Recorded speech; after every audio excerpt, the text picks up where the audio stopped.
Hey guys, hey, judging by my DMs, there's a lot of people wondering when we're turning. When is this downward trend that ENZC is in? When is it over? And what I want to show you is something about how to spot reversals. I think everyone knows I like what I call rock bottom risers, those oversold stocks that I think are about to make a turn. And so one way to do that is to be able to spot a reversal in a trend. So I just want to show you, we'll jump into this and hopefully this will work all right. So I've got my, I'm going to draw a trend line here, right? I see something's moving and what I'm doing is I'm drawing it on the bottoms because the bottom is kind of where I'm seeing things, and we'll change it. We're going to cheat just a little just to kind of get everything touched there. We'll do that. Okay, that's close enough, and obviously it's not perfect, but I want to make a point. So basically, I'm taking this trend line, and what I'm doing is I'm making a low. Here's my high right here, but that became a low, a lower low, and then a lower low.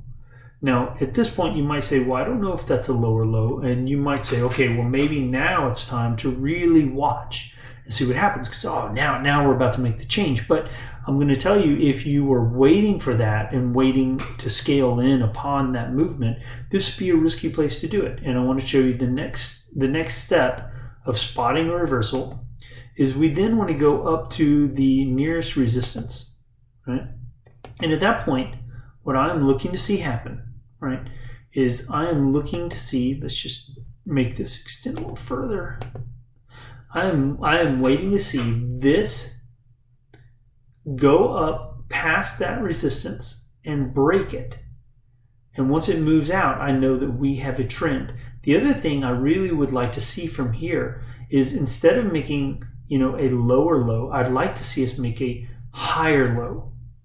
And once we make a higher low, I would then draw a new trend. So for instance, if let's say this made a higher low at this point, right? Then at that point, what I'm going to do is I'm going to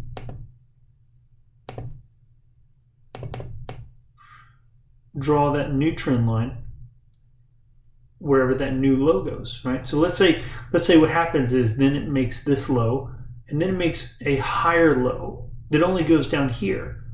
You might think, oh my God, this is when I need to buy. But the truth is that we have no idea how it's going to react to this resistance right there. So what we want to see is we want to see it make a higher low, and then we want to see it move out past this resistance and then upward.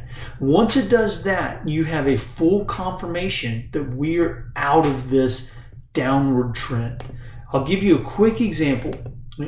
Here's one right here. AGNC, one of the rock bottom risers that I picked up recently. Here we have a downward trend, lower lows, and then we make a higher low.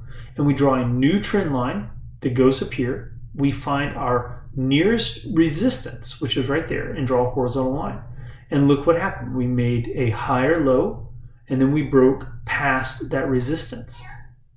At that point, we have established a new trend. And this would be a very risk-averse point to load up.